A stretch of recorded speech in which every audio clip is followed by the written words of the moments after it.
শাহ আমানত আন্তর্জাতিক বিমানবন্দরের পাশেই বাটারফ্লাই সম্মুখস্থ টিকে গ্রুপের খালি মাঠের এই গরুর বাজারে আপনাদের সবাইকে আমন্ত্রণ জানাচ্ছি।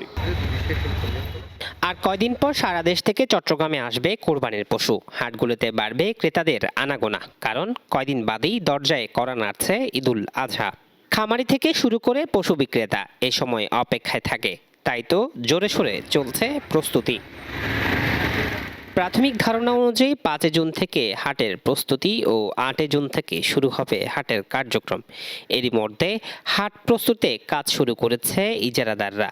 এদিকে হাটের প্রস্তুতিতে এগিয়ে 39, 40 ও 41 নং ওয়ার্ডের ইজারাদাররা। এরই মধ্যে হাসিল কক্ষ, দরবার কক্ষ, প্রধান ফটক নির্মাণের কাজ চলছে। চারিদিকে লাগানো হচ্ছে বাঁশের খুঁটি, সঙ্গে লম্বা করে বাঁশ বাঁধা হচ্ছে। ইজারাদাররা জানালেন 2-1 দিনের মধ্যে শেষ হবে সব কাজ। বাটারফ্লাই পার্কের অপোজিটে টিকে গ্রুপের খালি মাঠে আমরা বিগত 6 বছর যাবৎ আমরা এই গরুর বাজারটি করছি। গরু রাখার যে প্যান্ডেলগুলো করা হয়, আমরা প্যান্ডেলের কাজ অলরেডি আমাদের 50% হয়ে গেছে।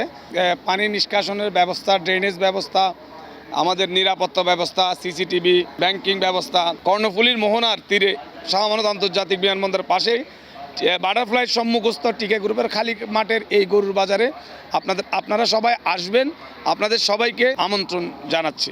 2-1 দিনের মধ্যে গরু আসা শুরু করবে দূর দূরান্ত থেকে।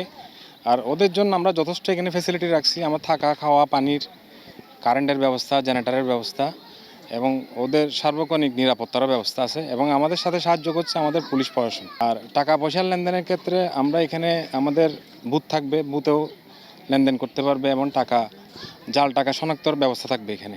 মোটামুটি সকল ধরনের প্রস্তুতি আমরা নিয়েছি ওদেরকে যথেষ্ট ফ্যাসিলিটি দেওয়ার জন্য। এবার এই 3টি হাটেই 2,70,00,000 টাকা আয় হচ্ছে চসিকের। জুলকার 9, দৈনিক আজাদী।